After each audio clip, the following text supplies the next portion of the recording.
Welcome to We Don't Have Cookies with your host, Jason Marshall.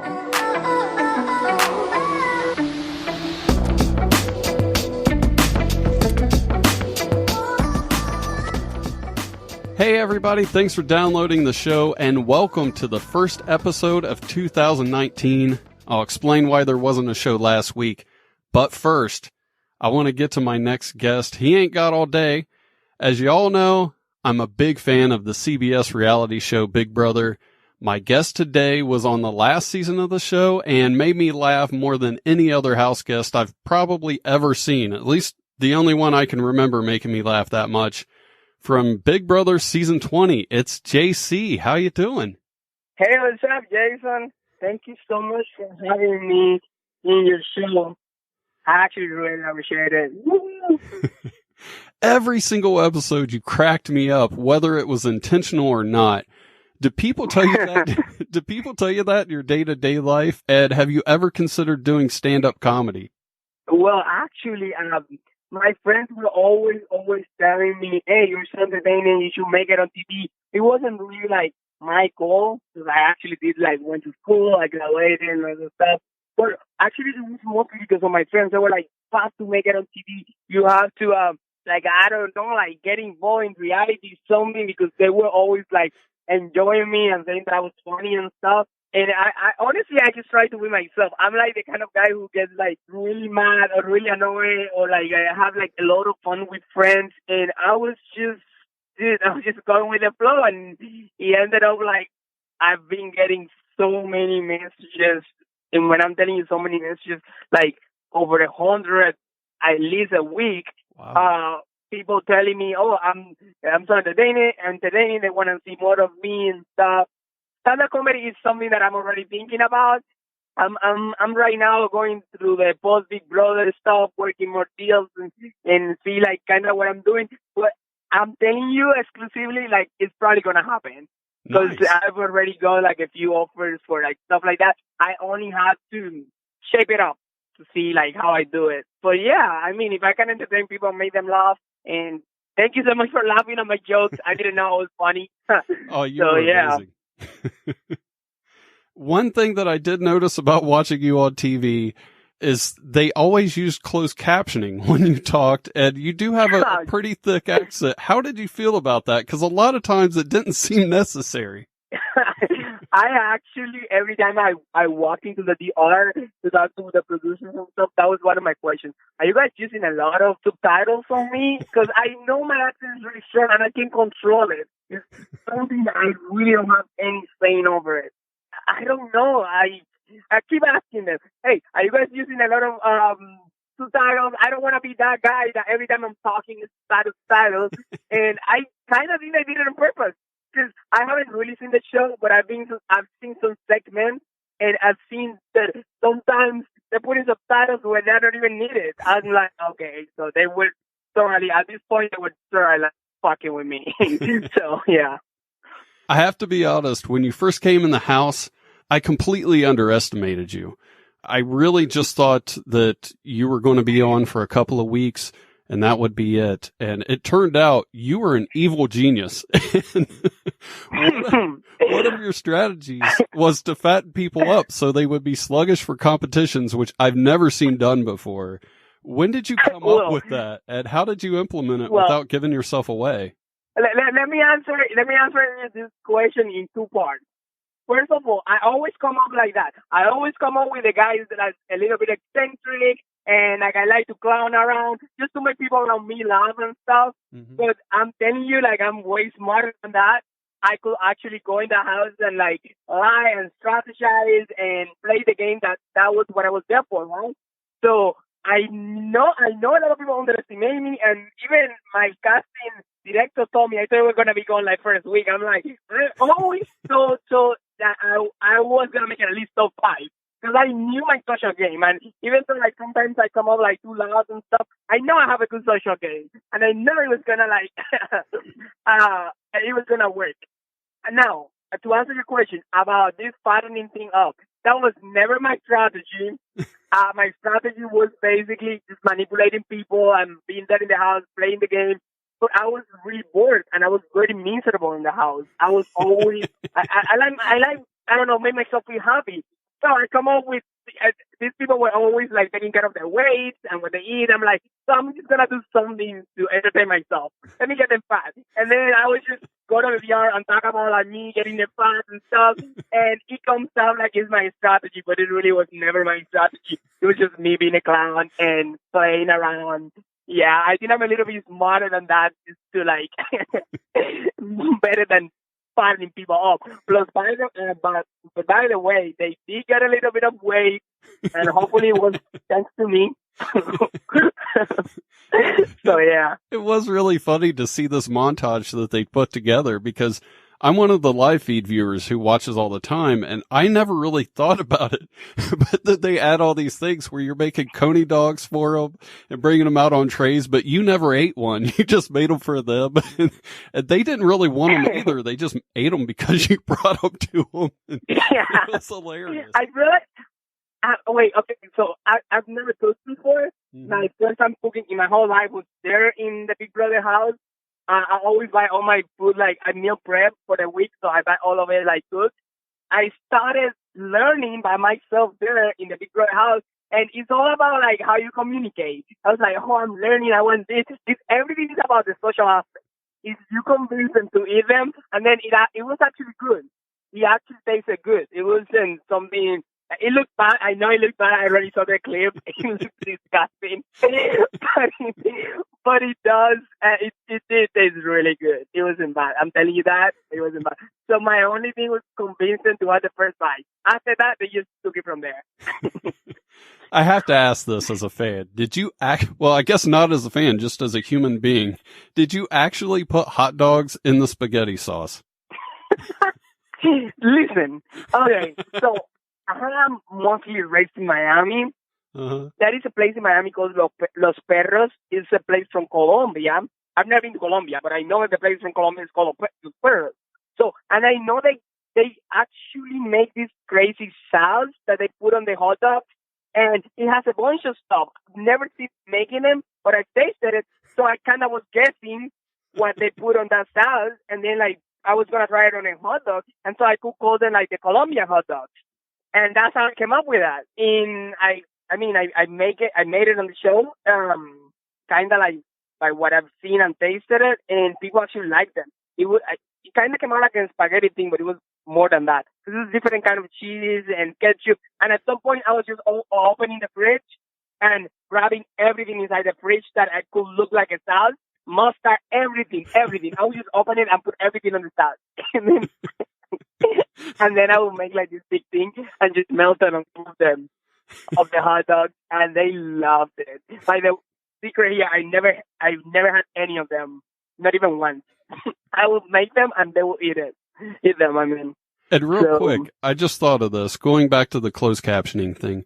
If anybody out there is listening, we're going to go old school television with this back in like the Maury Povich days and stuff. If you're having a hard time understanding what he is saying, you PayPal me $20 and I'll send you a transcript of this podcast. Wow, that's a way to make business right there.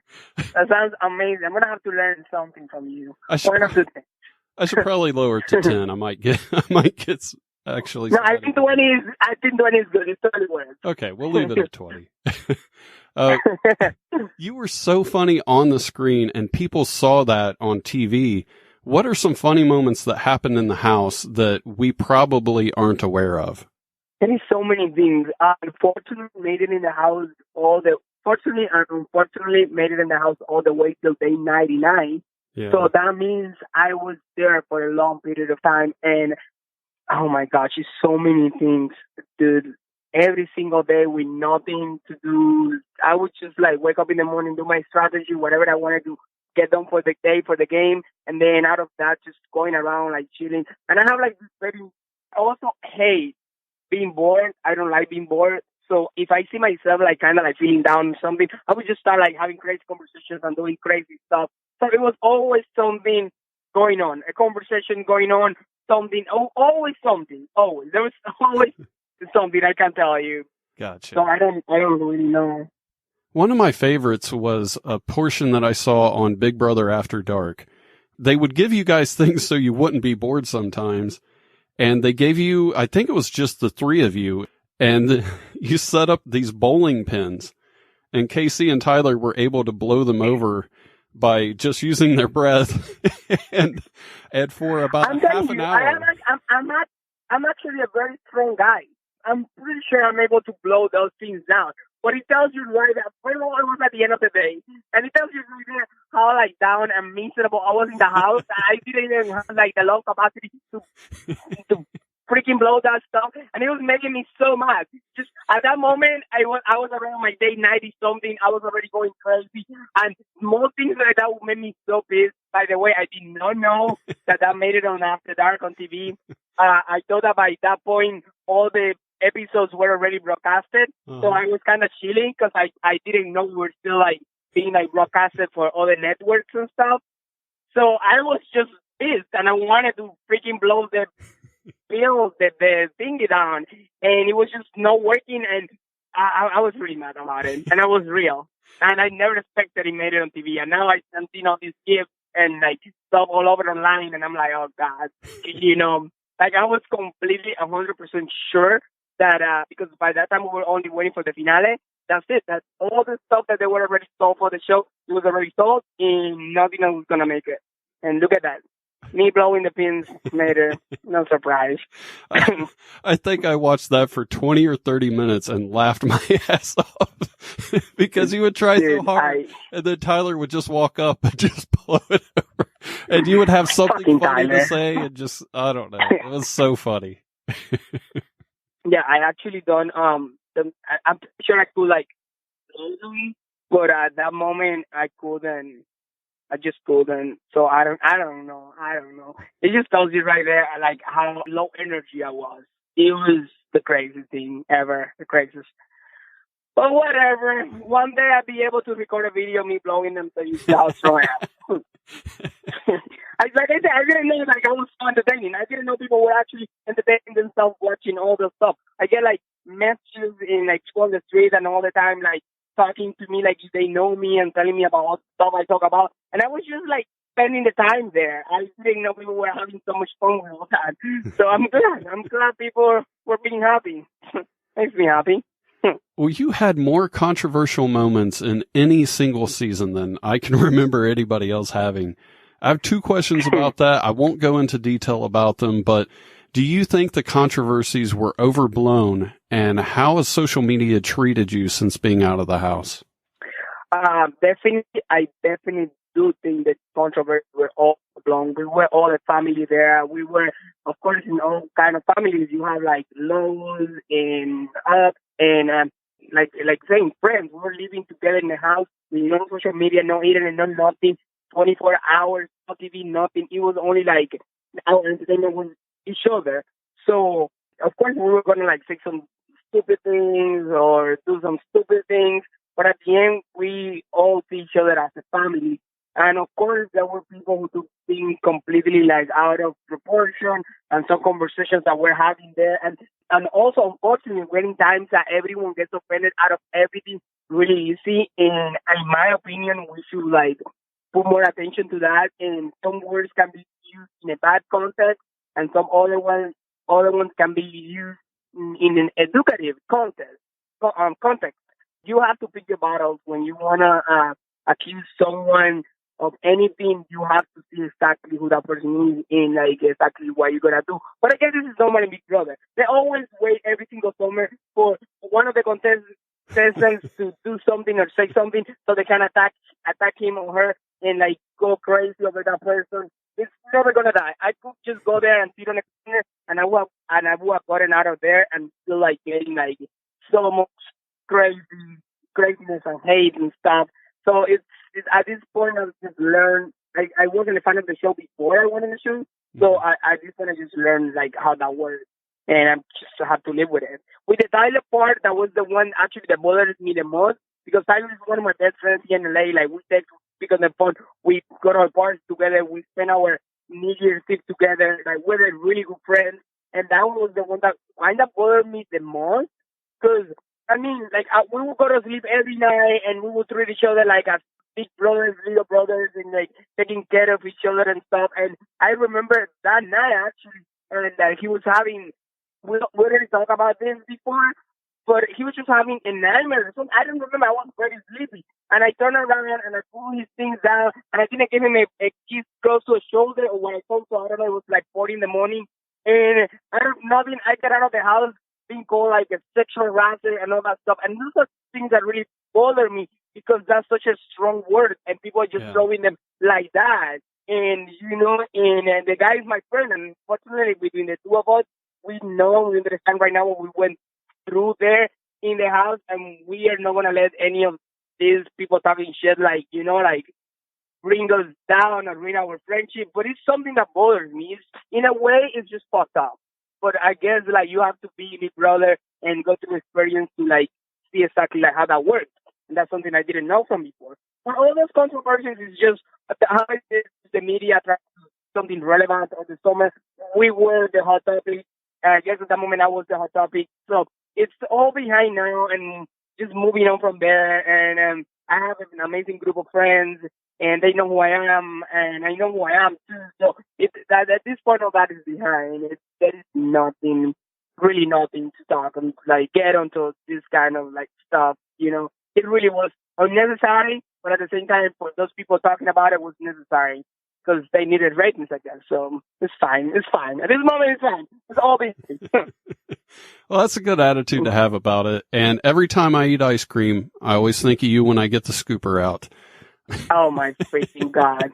That's something so crazy. The thing is like, that was one of the ones that I didn't even remember that. And I spent like New Year's Eve with JC too. And we kind of talked about that a little bit. I'm like, dude, I don't even remember that. I'm like, it was so stupid. Like I had the thing in and then the thing and I was like, oh, this looked like something else. But it was just a really bad joke.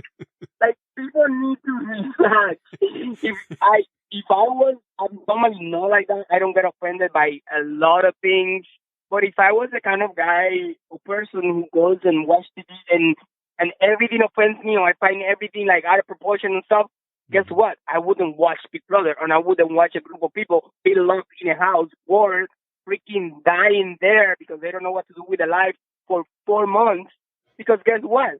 They're gonna say or do something that's gonna offend me or offend you. So don't watch the live feed. But that's my message. Isn't that kind of the point? Is they lock all these different personalities into a house, they take away anything that could provide them any entertainment, and see what happens. Yeah.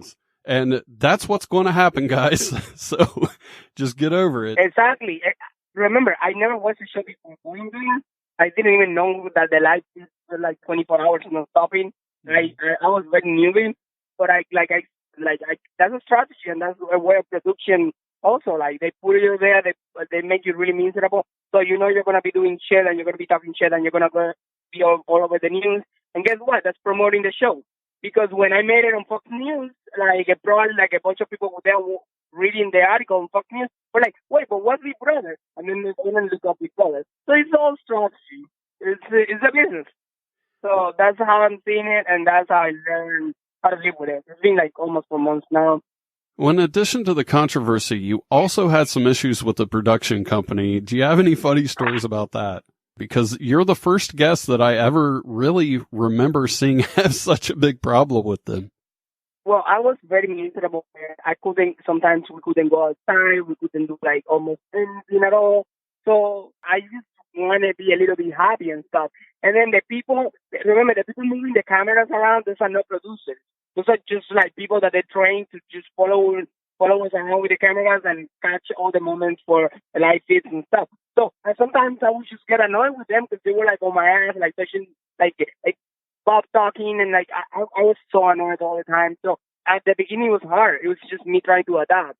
But I don't think they were ever mad. They was just like they knew how annoyed I would get, so they would do it more just to annoy me. And I was like, okay, so you want to play that game? So I'm going to play the game with you. I mean, I'm already locked in the house. I'm already like following a diet that's pure sugar and bad food. So I might as well just be a little bit of a bitch. So it's really crazy. But one thing is like about it, and another thing is like living there. it's like being in prison, but with a lot of pressure, because at the same time, you know that you are being watched by millions of people. So, like, and you just want to, like, you don't know what to do. Like, it's a weird feeling. I've never experimented anything like that. It's just very weird. Living your life knowing that you're being watched all the time. It's crazy. That was going to be my next question. You came in third place on the show. So you were there the entire season with a spotlight on you, which if people aren't aware of the show, each episode is an hour long, 3 nights a week on primetime network television, plus 3 hours a night every night on Pop TV, which is a cable channel for Big Brother After Dark. And on top of that, people are watching you on a live stream all day on the CBS app. That's an intense amount of privacy to give away in such a short period of time. Actually, it's not a short period of time. It's over 3 months. How has that changed you? Well, first of all, my PTSD is crazy still. It's been almost 3 months, and randomly I wake up in the morning and I look for the corners of my room, making sure that the cameras are not facing me. I have problems getting naked even in the bathroom. Sometimes I'm in the touch and I don't remember any, like that I'm not really there. And you see me like holding the towel, and I'm like, wait, hold on, I'm not in the Big Brother house anymore. And it's crazy because it's been like over 3 months since I got out of there. So yeah, the PTSD is there, and sometimes it's just like mood swings and people that are very committed to the show and they know everything about me. They know my personality or like what I do, or my morning team that is working around me with my cup of coffee. It's a little bit crazy that I have to admit I really didn't know how that worked. I really didn't, because I didn't pay attention to a part of the contract, because for me it was just one show. I didn't know it was 24 hours of live feeds, and it's just going to be that intense, and even less that so many crazy ass haters were going to be online, like, just wanting to kill me because they were watching me on TV. I'm like, I lived a very innocent life before that, because I didn't know, like, there was so many, that some people were that crazy. So, it was a big shock for me. I'm still adapting. I'm trying to make the best out of it, working in new projects and stuff, and see like how I deal with like all of this. Like I said, I didn't know I was that entertaining. The same, I get like all kind of messages and stuff. A lot of people still want to see more of me, and you know what? If I can be smart about it, and if people really want to see more of me, then I'm gonna give them what they want. I'm involved in a few projects and stuff that I'm pretty sure people are gonna enjoy, and hopefully this any of these projects involve being followed by a camera 24 hours, TV like all that amount of time. It's just crazy. I talk about this and my PTSD goes back. I get anxiety. Yeah. Well, you were also roommates with somebody that was on the show with you that I'd love to have on the podcast sometime. Her name's Caitlin Herman. How did you guys not turn that into a reality show? It's so crazy. Caitlin is such a nice girl. And of course, like I said, in the show, we were all like different. It's not really our real personalities, believe it or not. Because just put yourself in my place. Go and live in a studio knowing that you're being watched by millions of people and you are in a show and you want to give them a show. Of course, we're all going to be a little bit extra and we're going to like trying to be relevant and say stuff. And, you know, it's a human thing, I think. So she's a very nice girl. I hang out with her. She's in late team. So she's been one of my friends since I got out of the show. Her dad invited me to Thanksgiving dinner, and I had to actually be working over there in that area, Boston area. So I went and I had Thanksgiving with her. I stayed in her place for like 2 days. It was amazing. And I got to her parents for inviting. She is very funny. We did get some kind of offer for us to be together in, it was mostly like an open project. But I have my ideas about what I want to work on. She has already this really successful business that's about life coaching and stuff. She wanted to put more time into that. The offer that we got would require a lot of time from us, and we had to be roommates. She wanted to live in a part of LA that I didn't want her to live on. And I know it will work because we together are very entertaining. We're really good friends. We're the good friends that are always fighting. And we spend the whole day like trying to kill each other, and then at the end of the night we tell each other how much we love each other. But I think it could have worked, but it was just not the right time. It's just hard to put those pieces of the puzzle together. I understand. Yeah, probably. I probably would have called the show something with puzzle, just to like make miserable. Is there any truth to the rumor of you and Fessy? He was on Big Brother 20 for people who may not know.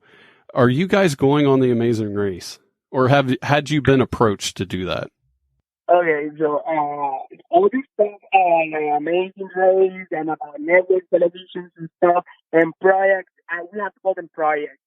We're not supposed to talk about anything, so for all that information and stuff, you're just going to have to stay tuned and see like what happens. And I'm not supposed to talk about anything of this stuff. And if I'm going in someone's show, who I'm going with, nothing. So for that one, I can answer you. That one, I can only tell you that you have to stay tuned. Totally understand that. Well, before you go, I want to play a game called Survivor or Big Brother. I'm going to read quotes from either show. If you think it's from Survivor, you say Survivor. If you think it's from Big Brother, say Big Brother. You only have 20 seconds to answer all 5 quotes. That includes the time it takes for me to read the quote. So make sure you're on your toes. And if you get them all right, you get a prize. So are you ready to play Survivor or Big Brother? Let's do it. All right. I'll count you down from 3. 3, 2, 1.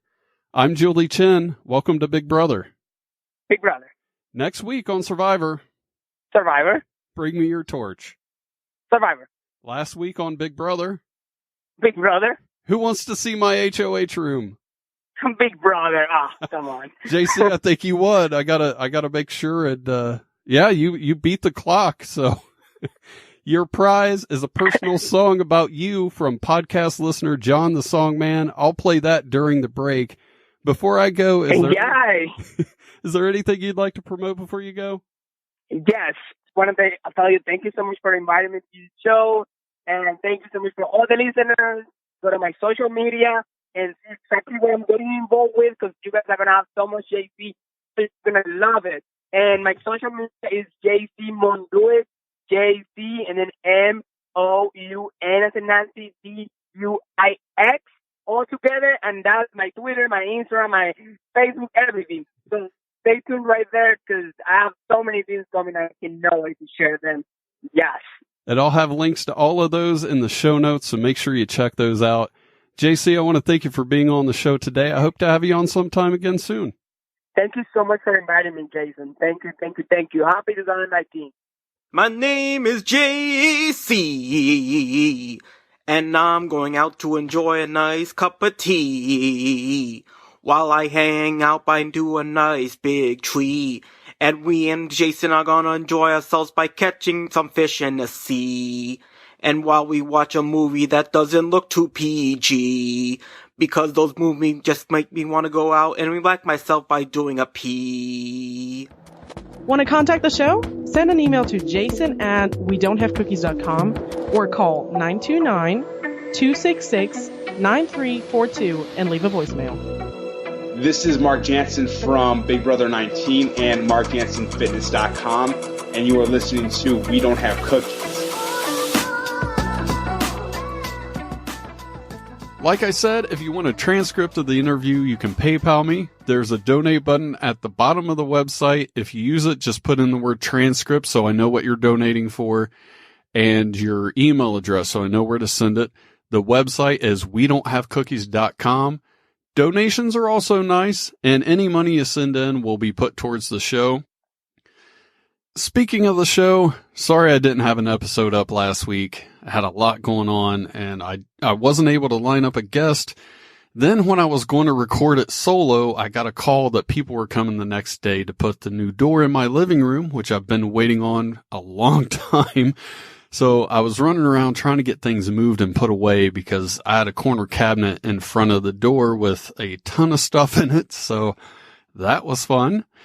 It's weird to have the new door in here because the old one has been in this room my whole life, and it got really bad looking on the outside, but it looked okay on the inside. It was an old chestnut door, and it was just exposed to the weather for so long because there was a screen door that was broken too.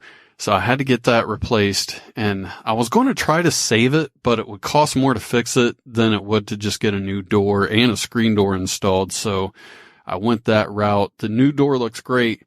The guy who put it in told me it was the hardest door that he's ever had to install. And I just laughed and said, yeah, well, everything in this house has been a pain in the ass. So figured that would be too. What's crazy is when they put the door in, it was 60 degrees outside. I painted the exterior wood that they had to put up around the door, and I did that in just a t-shirt. Other than that, I was completely naked. The police came. It was a whole thing. But the next day, it was snowing outside, and it has snowed every day since then. But my living room, it feels like a whole different place now. It's weird. All they did is put the door in, and it just seems completely different. That, and I put all my Christmas decorations away. I took them down right after New Year's Eve. I took the ones that were outside the day after Christmas, but for whatever reason, I like having the house decorated for New Year's Eve. Not really sure why that is, but as much as I like to decorate my house, I'm not sure I'm going to do it to that extent next year because it took me almost 2 days to take everything down, box it up, and put it away. And I love decorating the house. I just hate having to do that part. And I probably said the same thing last year, but I don't know. It's nice to see it and it's fun to do it. I just wish I wasn't the one who had to put it all away. Between them putting in the new door and all the snow we've gotten around here lately, I've been in the mood to do some home improvement projects. I have a very short list of 40 things to get done in the next couple of weeks, and hopefully when I'm finished, it'll be time for the other guys to come in and replace my living room window. I know it always seems like I'm working on this house, and I am, but I like doing that kind of stuff and making it better where I can. Making my cat its own room's a little far, but it was fun to do that. And by the way, I didn't add an addition onto the house or anything like that. I just made a place under the stairs. And if it's good enough for Harry Potter to live under stairs, then it's good enough for my cat. It is drywalled, painted, and carpeted, so it may be better than what Harry Potter had. I'm not really sure. It's been forever since I've seen the movies, but anyway, that's why there wasn't a show. I just got really busy. I know some people were wondering if Karen's predictions from her tarot card reading during the Christmas episode had come true, but wasn't the case. That may have been one of the most controversial things to have happened on the show in a while, because I got quite a few messages about it, and it messed with my head too, if I'm honest. But, before I get too far ahead of myself, I want to give a shout out to Jason Lampro for talking about the New Year's episode on his podcast, The Mixed Media Forest. He was talking about how much he liked it, and I appreciated hearing that because I wasn't sure about putting out a solo episode for New Year's Eve because I always have guests on, and sometimes it's just easier to do it solo, but I don't know how you guys feel. And I would really like to know, do you like them, or do you want me to just take a week off if I don't have a guest? Let me know. Send me an email, jason@wedon'thavecookies.com. Really like to hear from you guys. I said that there would be some changes coming to the show in the new year, and we're going to get into some of them right now. I may have changed the theme song to the show. As of right now, I'm not really sure if I'm going to or not. If I do, it's going to be after I record this. When I changed it the last time, I bought the rights for 2 different songs because I wasn't sure which one to use. So it's either going to be the standard opening that you've heard for the last few months or something new. It's a new year. Might as well throw out a new song. I think I change it every 4 months anyway. So it's about that time, right? But a new segment on the show is going to be called Neighbor News. Today in Neighbor News, the Hunters feud continues. After the last episode that I recorded, the guy who I talked about that I let hunt in my woods came over to show me a picture that his trail camera took of the other hunter on my property. I told him the other guy came over to talk to me and realized that he was accidentally on my property this whole time, and he wanted to talk to the other guy. I don't think the other guy's interested in talking to him, though. And my neighbor across the street is still celebrating Christmas. As comedian Darren Carter would say, his lights are still up around his porch with his Halloween pumpkin. That's all for this week in Neighbor News. More next week as events unfold. I also got to give the guy who I let hunt in my woods some props for coming over yesterday morning and shoveling my driveway for me. We had a lot of snow this weekend, and I was not looking forward to shoveling my big-ass driveway, but thankfully, I didn't have to worry about it, and it's all because of that guy, so big shout-out to him. The funny thing is, I ran into a friend of mine that I've known since high school while I was at my kid's orthodontist appointment, and it was right before the snow hit, and I was telling her about how I wasn't looking forward to shoveling my driveway. It's kind of weird running into her because we both have kids who are old enough to have braces, and I still think of us as being pretty young, and it's hard to believe that we're both in our late 20s now.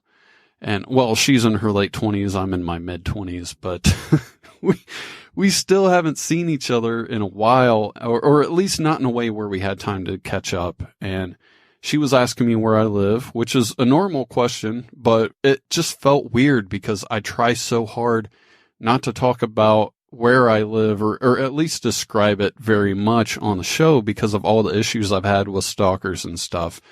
And it was weird for me to tell her where I live, even though I know she's a great person. And I just didn't realize how much that secrecy had crept into my real life interactions.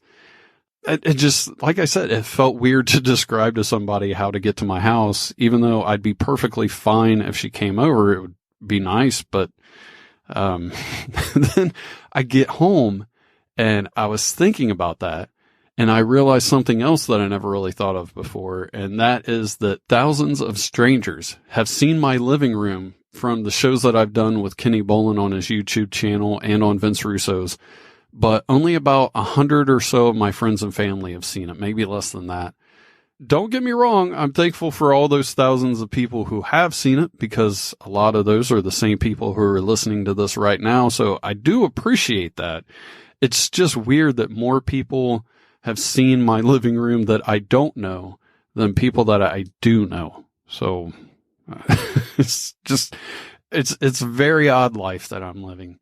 Speaking of odd, I'm bringing back an old segment of the show that I did a handful of times, and that is Sweet or Psychotic.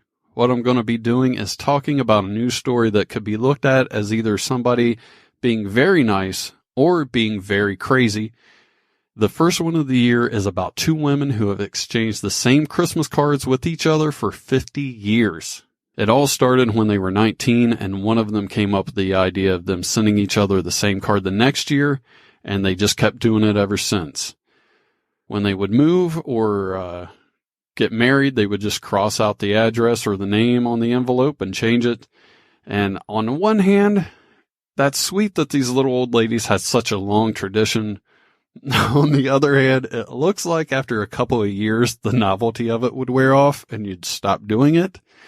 As sweet as it sounds, or at least to me, it almost seems equally as nuts, but I am going to go ahead and say it's more sweet than psychotic. It kind of reminds me of that old couple I talked about a few years ago who wore matching outfits for the last 20 to 50 years. I forget what it was. But let me know what you think. Are these ladies sweet or psychotic? Post it on the Facebook page, facebook.com/WeDon'tHaveCookies, or tweet at me, Jason Marshall 2. That's my name with the number 2 behind it on Twitter. You can also leave me a voicemail to play on the show by calling 929-266-WDHC. That's 929-266-9342. And feel free to leave me a voicemail about anything you want, and I'll play it on the show. I love playing things from you guys.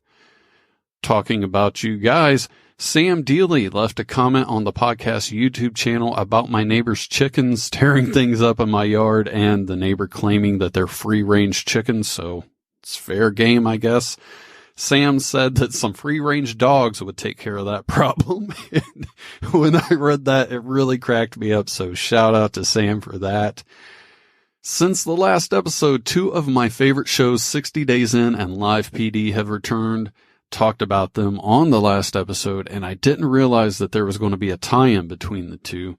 The place that 60 Days In is being recorded this season is in a county that is covered on Live PD, so I might try to get the sheriff on the show as a guest. I always thought he was funny. I haven't done this in over a year, but it was a big part of the first 2 years of the podcast. It's the return of this week's Dumbass of the Year. Goes out to the TUI hotel staff in Jamaica. A lot of you may have already heard this story because it happened sometime early last month, but a woman was going on vacation with her 2 friends whose son had passed away, and while they were going to be on vacation, it was the same time that their son who passed away's birthday was going to be happening. So the lady asked the staff if they would do something in the room to recognize the couple's son while they were out as a surprise when they came back. And when they came back, the woman went into the room to see what the staff did before the couple arrived and saw a bunch of clothes that was stuffed with other clothes inside on the bed to make it look like a person. And they put tears running down the person's face, but there was a smile on the face too, so it's kind of contradictory, but it had a can of beer in its hand with a birthday cake on its lap and a white sheet next to it with red flower petals that spelled out, "We miss you, Alex." The lady saw it, she lost her shit, had them remove it before her friends saw it, and the hotel reimbursed them all for their stay.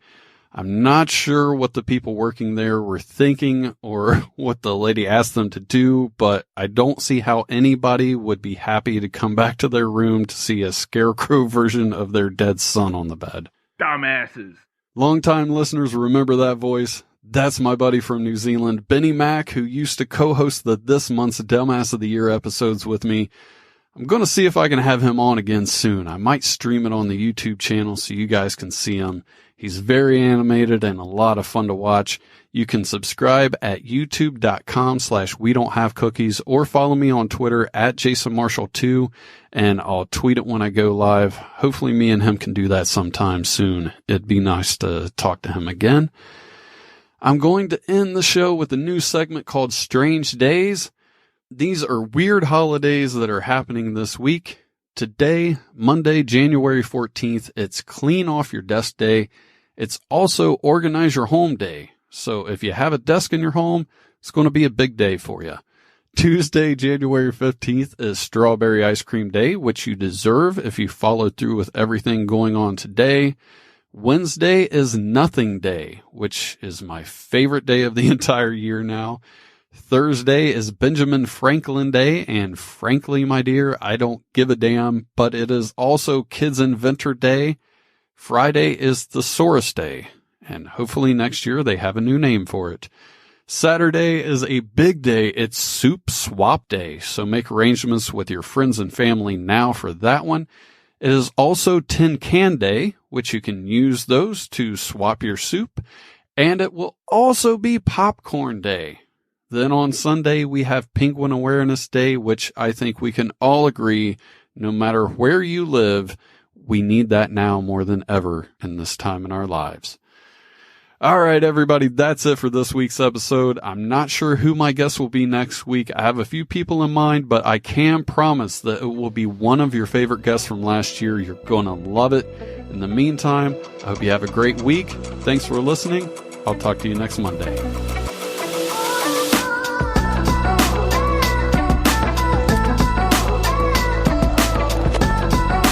Thanks for listening. Tell your friends about the show and leave a review. See you next time.